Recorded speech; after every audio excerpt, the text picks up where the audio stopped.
my god! Run, Laura! Run, girl! Run! Must go faster! Must go faster! Ah!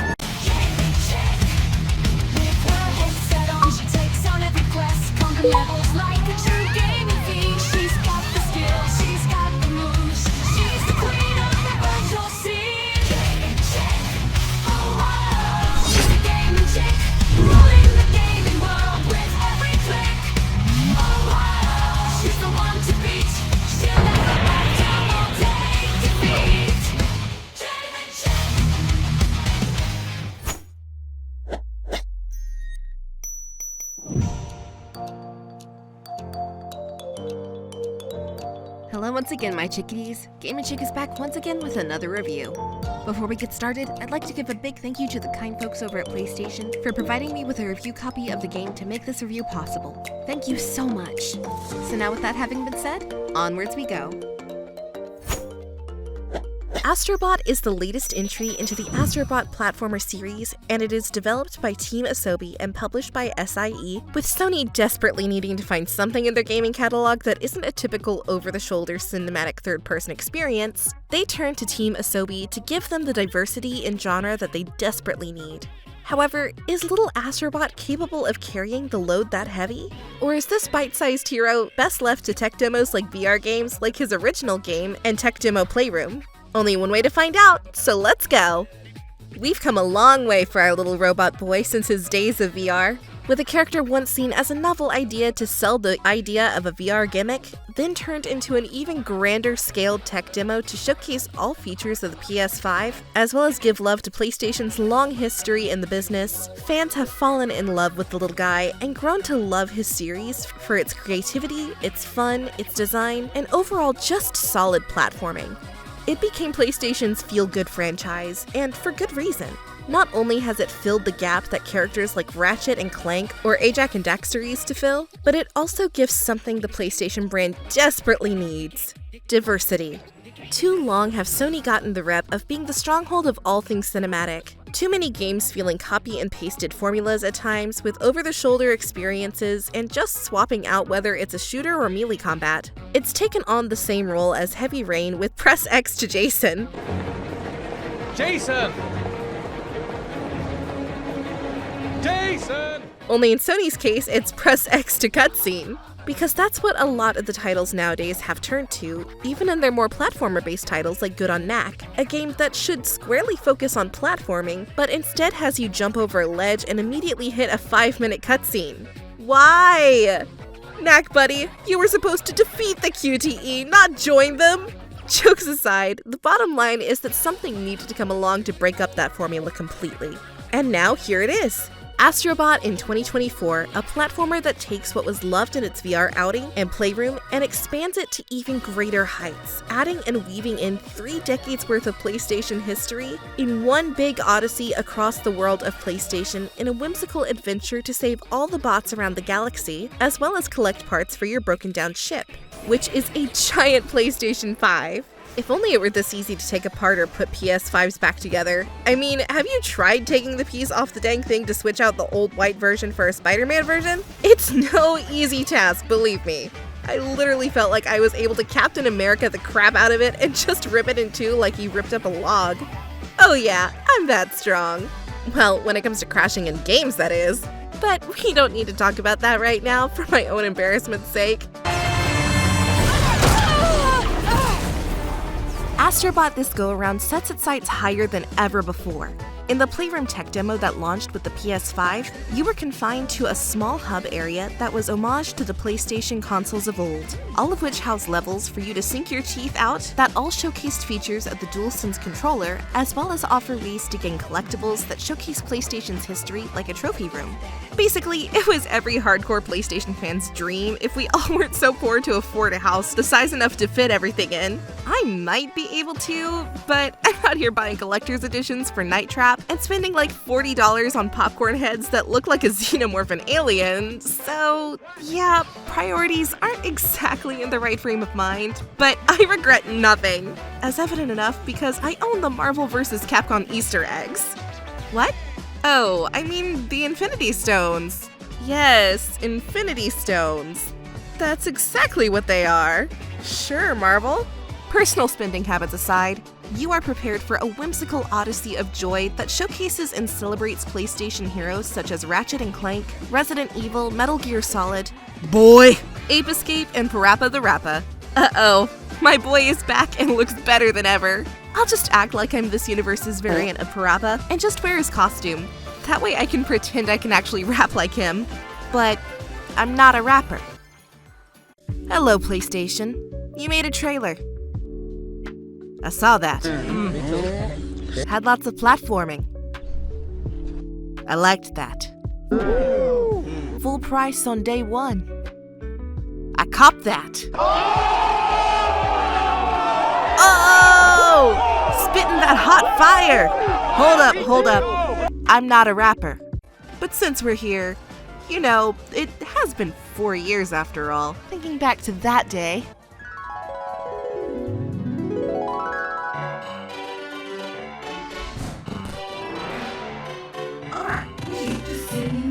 I want you to show me that you can get far. Step on the gas. Step on the gas. Now step on the brakes. Step on the brakes. Step on the gas. Step on the gas. When I say boom, boom, boom, you say bam, bam, bam. No pause in between. Come on, let's jam. So, encore, baby!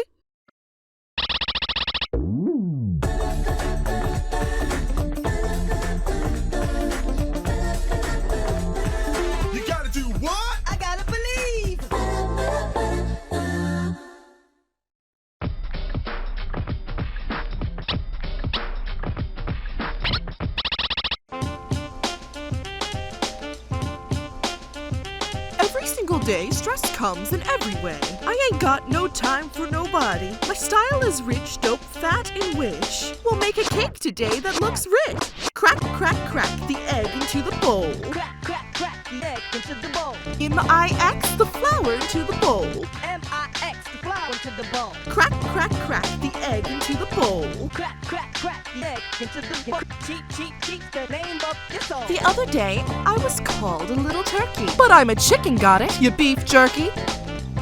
If you're worried about this version of Astrobot being just a rehash of what you've played and experienced in Astro's Playroom, then throw that thought out of the window right now like your Uncle Phil throwing people out of his house, because while on its surface it may seem that way, but as you dive into this somewhat familiar tale, you realize the scale is on an even grander level than ever before as you navigate through 6 varied galaxies, each with their own biomes to see and discover, new and familiar power-ups, stamps to find, bots to rescue that are both easy to find or hidden in obscure places, forcing you to look around your beautiful environments. It just expands so much on the original 2 entries content that you wonder just what the heck took them so long to actually put this thought process into action. It also acts like a good palate cleanser to get rid of the taste of Concord from your mouth.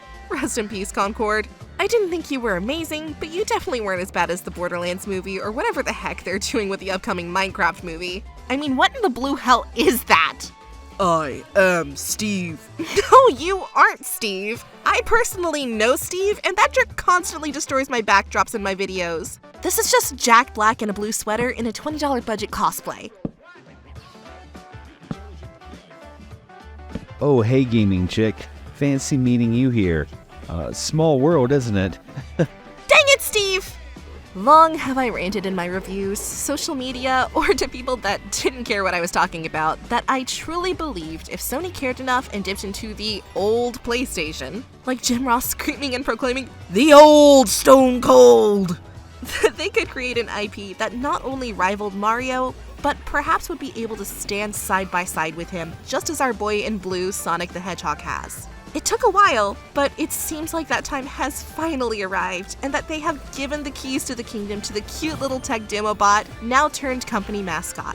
A lot of what this title does takes inspiration from Mario's platforming roots of Mario Galaxy, Mario 64, Odyssey, and even PlayStation's own platforming titles. But it's not just a copy and paste job or a knockoff like PS Move was to the Wii remotes. Sony isn't doing that again. Mocking waggle controls until it was successful, then just did themselves. The super dark days of PlayStation, I do not miss them. Imitation is the best form of flattery, but don't get it twisted. Team Asobi flexes their creative muscles, and their extremely well-crafted levels are meticulously designed down to every single small detail that leaves you both captivated and in awe of the varied gameplay that manages to stay vibrant and diverse throughout your potential 12 to 15 hour plus journey, depending on how much content you want to complete, and trust me, there is a ton of content in this game. So much that it puts the majority of the platformers and collectathons of the last decade to complete shame. So this is what your production studio looks like, huh? I've never been inside one before. Hi, Mom. I'm on TV. Go away, Steve! Through the 6 galaxies you encounter, which are all laid out similar to your standard modern platformer, with worlds you select and then 5 to 6 levels within that world, all ending with a boss fight. You will play your way through bustling construction sites, amazing cloudscapes, with giant Big Brother robot, who you actually have to save at one point from the Akatsuki, because they're trying to steal his tailed beast from within because he's a Jinchuriki. Okay, no, that might not be the actual case here, but you still do have to save him from his shackles. It makes me wonder though, who the heck is big enough to conquer Big Bro? Godzilla? Being able to just walk around the worlds of the game, it reminds me so much of the come-to-life atmosphere that we saw in Super Mario Wonder recently, where the entire experience feels like one big theme park ride or a trip to an amusement park. And that's how you feel in Astrobot here when you walk around through a level and see a singing tree or raise spirits in a desert. It feels like this world is lived in, and it gives you the feeling you first felt as a kid going through a Disneyland ride for the first time. You feel at home and like a kid again due to the designs and art. Each level you play through feels like a large playground, similar to the sizes of levels you would find in Super Mario Odyssey, but each level requiring you to take a different approach than your usual hover and using your little laser feet to get around as you hop and bop your way around. Some levels require you to run without stopping as you tread over thinly placed ice that falls with the step of your weight as you dodge enemy obstacles and robots. Others are designed to use your environment to create new paths to hop across or traverse with, and then other larger areas, much like the main hub area that also has like 5 areas in it to discover, make you hunt more thoroughly for extra bot friends to rescue so that you may use the Pikmin style to call on their aid in solving puzzles and lifting boulders to discover even more secrets hidden behind them. All levels throughout the 6 galaxies are brimming with new discoveries, secrets, hidden passages to extra areas, like portals that send you to a minigame that allows you to collect a rare bot that ties into some of the main PlayStation brand characters of yesteryear. Luckily, all your collecting is easy to follow thanks to the on-screen indicator of what stamps you collected or what bots you have found in the area you're playing in. Should you rescue a bot and see that you have saved the bot on the second slot first, then you'll think, wait, what the heck? Where the hell was that little guy in the first area? And then feel the need to go back to figure out why you're as blind as Mr. Magoo or myself in the first place. This happened to me a ton, and a lot of the time I had to stand around and give a good look to my environment to see just where they were, and sometimes it was a lot easier said than done. Sometimes they'd be on the back of spinning objects, hanging on for dear life, hidden inside trees, swimming in a lake, hidden in a secret passageway I ran by, lower ledges I didn't think to look down at, etc., etc. It made hunting these little guys down so much fun, and trust me, I did a lot of hunting. Because with 300 friends to collect in this game, on my very first playthrough, I managed to collect over 250 of them. I'm better at collecting than Ash Ketchum ever was. You dang fraud! Your tournament win was rigged! Just collecting them for fun though isn't the only reason to do so. Why? Well, because it's a collectathon. And what comes with a collectathon? The need to get an X amount of items to move on to the next area. And Astrobot is no different. Certain worlds and stages require a specific amount of bot boys in order to unlock, so while yes, it is fun on its own hunting down some silly bots, it's still a mandatory thing to do. However, because of the levels being such a treat to go play through, with its head-bopping music and intricate and specialized level design, you never feel like it's a chore to do, and look forward to doing this task. Unlike in titles like New Super Lucky's Tale, which in its own right is actually a game I enjoyed, but ended up feeling like a chore to collect for the required items for advancement due to how unimaginative some of the levels were. Thankfully, Astrobot does not suffer this fate and instead excels beyond it.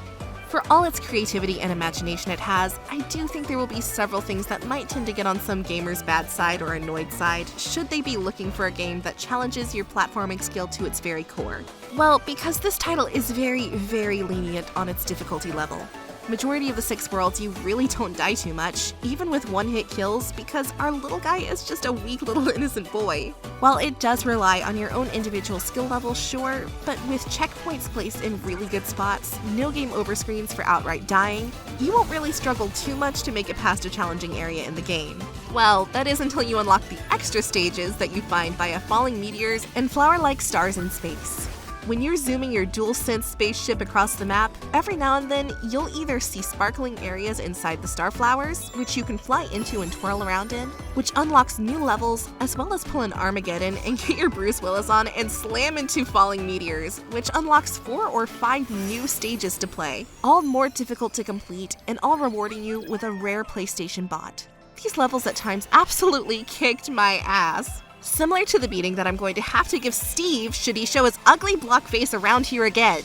Because I'm so damn hard-headed and stubborn and hate having a game beat me instead of just advancing the story and completing the remainder of the world and then coming back to it as extra content later on. I said, oh heck no, and pulled a DiCaprio, I'm not effing leaving, and refused to leave the stage until I fully conquered it. It was my Rocky Balboa moment. Eye of Tiger. I was readying to eat lightning and crap thunder. Like Apollo Creed says, there is no tomorrow. And cue the montage.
Using basic abilities like jumping and hovering, spin attacks, while offering a really smooth time is definitely not enough to help you through all of this journey, which is why, like any great platformer out there, you have innovative power-ups that can be the star of the game in their own right should they be chosen to be, a la Cappy from Mario Odyssey. Here this time, you'll find some very familiar returning powers from Astro's Playroom, but also strong power-ups that give you strong vibes of Little World from the Super Mario Bros. Series, where you can shrink little Astro down to size, Honey I Shrunk the Kid style, and traverse through narrow passageways, jump inside a cage, and expand to break it like Ant-Man should have done to Thanos' button in-game. Frog boxing gloves that allow you to punch the crap out of your enemies, as well as use them for platforming by jumping, grabbing ledges, swinging, or grabbing main bosses to adhere to their fighting mechanic. While not all power-ups are winners like the return of the rolling ball, which is easier to control, sure, but just not that fun. Same goes for the climbing mechanics, where you must tilt controller left and right to climb. It feels outdated. But hey, we got a chicken rocket! Chicken go boom! Overall, at the end of the day, Astrobot supplies a heart and soul tribute to the rich history of the PlayStation brand, from software and hardware and nods to iconic characters throughout the last 30-odd years. Being able to collect coins and use them for an actual fun purchase and a gacha mechanic, and see your main hub world fill with even more collectibles and friends like Crash Bandicoot, Lara Croft, Ellie and Joel, Nathan Drake. It all just feels like a grand sprinkle of nostalgia that heightens the sense of adventure the game takes you on. Not to mention, Astrobot this go-around houses some of the best boss fights I have ever encountered in a platforming game till this day, with each boss fight feeling like a monumental moment in a grand marriage of cinematic and gameplay, where each action improves upon or relates to a boss mechanic, where you're punching out teeth of a gigantic ape while you scream at him, "King Kong ain't got crap on me!" Fighting a giant bird like Condor, and getting PETA knocking on your door as you bash in his wings, as you fight to stay on his body, as you both soar through the air. It's just simply fantastic. It's hard for me to come up with some natural dislikes for this game, other than the motion control stuff doesn't feel that realized. Climbing is still cumbersome, and Rollerball still feeling rather meh overall. However, with 300 friends to collect in 5 explorable hub areas, as you find parts to fix your ship, 6 main worlds all having their own unique levels and challenges with extra stages to unlock, gacha systems that allow you to fill up your entire hub with a theme park of bot friend attractions, hundreds of stamps to collect, and when you collect enough, reveals an awesome poster showing some PlayStation history. There's not much more I can say about this time without sounding like I'm rambling on, other than Astrobot and what Team Asobi have accomplished here is by far the most imaginative AAA platformer that PlayStation has ever released. And even though I might get some slack for saying this, I now consider it my favorite platformer of this generation, dethroning my previous favorite of Super Mario Odyssey, and that's something I never thought would happen, especially from Sony and modern AAA landscape. If you're a fan of playing something different or just want to play a masterclass of platforming, then you owe it to yourself to pick up this gem of a game and let Sony and PlayStation know that they have finally found their Mario-like mascot, and it's time to embrace that reality. So with all that having been said, my verdict is clear. Game Chick says bye now.